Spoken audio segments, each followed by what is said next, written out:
Sarah, run away now." With those words, the call abruptly ended, and no matter how many times I tried to call back, I couldn't get through. My usually calm mother's urgent tone made me certain something was wrong.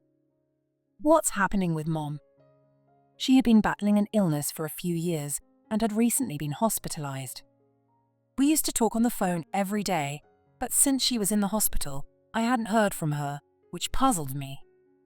I rushed to the hospital, but by the time I arrived, she had already passed away. No way. I was too overwhelmed with grief to speak. The hospital where she was admitted was 1 to 2 hours away from my apartment. I regretted not acting sooner.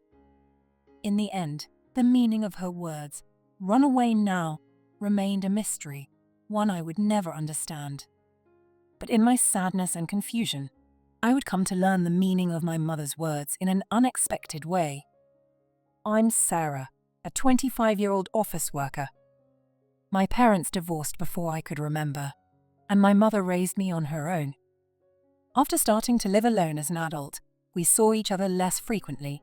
However, she had always been a kind mother, taking me to my favorite amusement park many times and sending me to college despite financial hardships. She passed away after a long illness. But the mysterious words she left, "Run away now," stuck in my mind as I returned to my childhood home to prepare for her funeral. What is this? With a sense of nostalgia, I walked into the living room, only to find it in complete disarray. The drawers and closets were particularly ransacked, and upon closer inspection, I noticed my mother's valuables were stolen. The necklace I had given her with my first paycheck was also gone. I immediately contacted the police, but they suggested it might be the work of a serial burglar operating in the area recently. I left the investigation to the police and prepared for the funeral. On the day of the funeral, many people came to mourn my mother's death. Seeing people who had been kind to us in the past filled me with nostalgia. But I also felt a pang of loneliness, knowing I would have to live without any close family. Despite this, I decided to send my mother off with a smile and reminisced about our memories together. After the funeral, a man approached me. "Hey, long time no see. Do you remember me?" I didn't recognize the young man who spoke to me so familiarly and wondered if he could really be one of my mother's acquaintances. "Ah, who are you?" "Well, you were little, so it's no surprise you don't remember. I'm your brother Mike." He smiled warmly. I was shocked to learn I had a brother. I had never met him before. Seeing my disbelief, Mike showed me a photograph. "Look, this is Mom, and this is you, Sarah." It really is a picture of my younger mother. The woman in the photo was undoubtedly my mother, and next to her was a child who looked just like Mike. It seemed true that I had a brother, and I was happy to know I had family. But why had my mother kept his existence a secret? I had no idea I had a brother. Yeah, I know it was tough without Mom, but I'll be here for you from now on. When my brother said this, I nodded, but I still had doubts. As a child, I had often wished for a sibling. My mother would have found a way to introduce me to Mike if she could have. Perhaps she had her reasons. As I forced myself to accept this, I became curious about something else and asked Mike, "By the way, where's Dad? Didn't he come?" "Oh, Dad said he doesn't care anymore and didn't come." "I see. I hope I can meet him someday." "Dad's a terrible person. He practically abandoned Mom and you." Even though they were divorced, it seemed cruel for him not to attend the funeral of someone he was once married to. After that, Mike frequently checked in on me, and we often went out for meals together.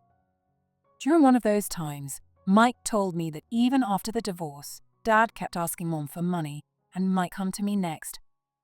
Mike seemed genuinely concerned for me, and having a brother felt incredibly reassuring. However, while going through my mother's belongings, I discovered a shocking truth. A month after the funeral, as I was sorting through her things, I found a notebook in her dresser.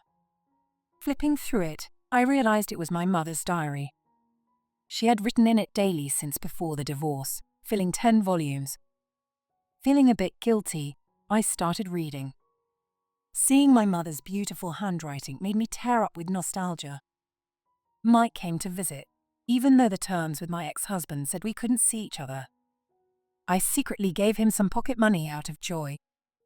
I couldn't help but chuckle. I had no idea these interactions had taken place. As I read on, the tone began to change. Mike came again today, but left right after asking for money. I started feeling uneasy about my brother's behavior as described by my mother. The entries showed his behavior becoming increasingly troubling. Today, Mike threatened me for money again. It was definitely my mother's handwriting. What did she mean by threatened? I had a bad feeling about this. When I refused, he said something hurtful. Today, he told me, "Your only worth is money." The trembling handwriting made it hard to dismiss this as a lie. Why would my brother say such things? I keep telling myself it's just a rebellious phase. Trying to rationalize it, my mother had written. I nodded in understanding, but was shocked by what I read next. Today, when I refused, he grabbed a knife from the dining room and threatened me. I was so scared I gave him money. This can't go on, but I don't know what to do. I couldn't believe it. Discovering my brother's true nature was horrifying, and I felt ashamed for not realizing it sooner. The person described in the diary seemed like a different person from the brother who had smiled kindly at the funeral. Even though we live apart, he's still my precious son. Maybe the divorce did this to him, so I can't go to the police. My mother's continued writing tightened my chest.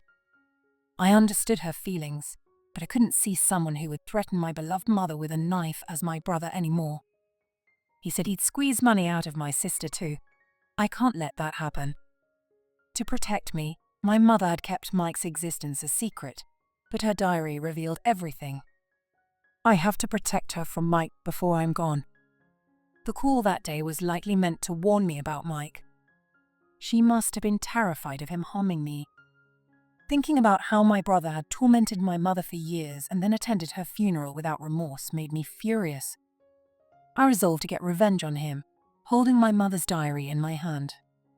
"Why did you call me out so suddenly?" "I need to talk to you, Mike."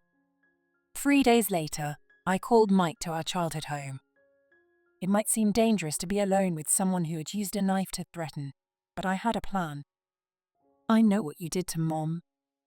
When I said that, he widened his eyes slightly in shock, but quickly returned to his calm demeanor, determined to keep his secret. "What are you talking about?" "Don't play dumb. You threatened Mom and extorted money from her, didn't you?" "No, I don't know what you're talking about." He continued to deny it, playing the part of the kind brother. Realizing this approach wouldn't work, I decided to take a different tack and act. "Mom told me everything before she died. I've been pretending not to know just to get back at you." Hearing this, Mike's demeanor changed completely. He sighed, slumped into a chair, and glared at me with annoyance. "So you found out. Why did you threaten Mom, and with a knife no less?" Feigning deep thought, he smirked and said, "Stress relief." His smile showed no guilt, as if he believed he had done nothing wrong. "Mom didn't go to the police because she cared about you. Of course, I'm her son, and I was just getting some pocket money." He spoke without remorse, making me feel dizzy. I couldn't believe this was my own brother. "I'm going to the police." "What, without any evidence? They won't take you seriously." "I have evidence." I pulled out Mom's diary. Mom wrote everything down in here. If I tear that up right now. She left more diaries and evidence. Destroying this one won't help you. Mike's face twisted. Realizing he couldn't destroy all the evidence, he trembled with anger. "So, I just need to stop you from going to the police." He shouted, kicked the chair, and began trashing the room. Vases and cups shattered, creating a mess.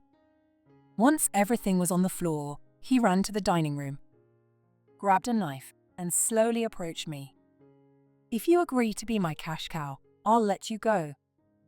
At that moment, police sirens wailed near the house. Mike looked around in panic, clearly terrified of the police. When the officers entered the house, Mike, still holding the knife, was visibly shaken. "Why are the police here now?"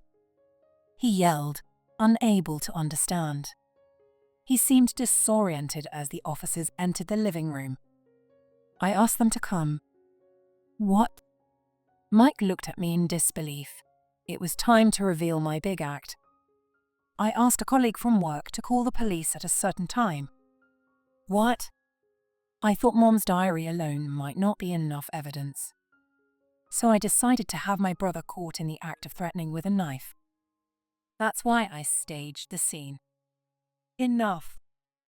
Mike shouted as he lunged at me, but the police officers subdued him just in time. "Hey, let go of me." He struggled and tried to break free, but 2 officers held him down, leaving him with no escape. After being handcuffed, he seemed to realize there was no way out and became compliant. "I'm sorry. Please forgive me. I was wrong." He desperately began apologizing to me, clearly terrified of being arrested. His face contorted, and he looked like he was about to cry. "No matter how much you apologize, it won't reach Mom now." "Who cares about that? Just don't call the police." "It does matter to us. Mom was always scared and tormented by you. Parents are just cash cows for their kids."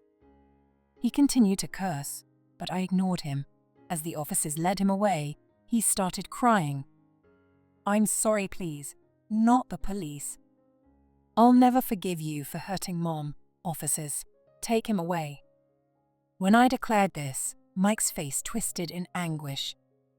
Even at the end, he only thought about himself, and with a miserable expression, he was finally taken away by the police. Later, during the investigation, it was revealed that Mike was a habitual burglar and was sent to prison.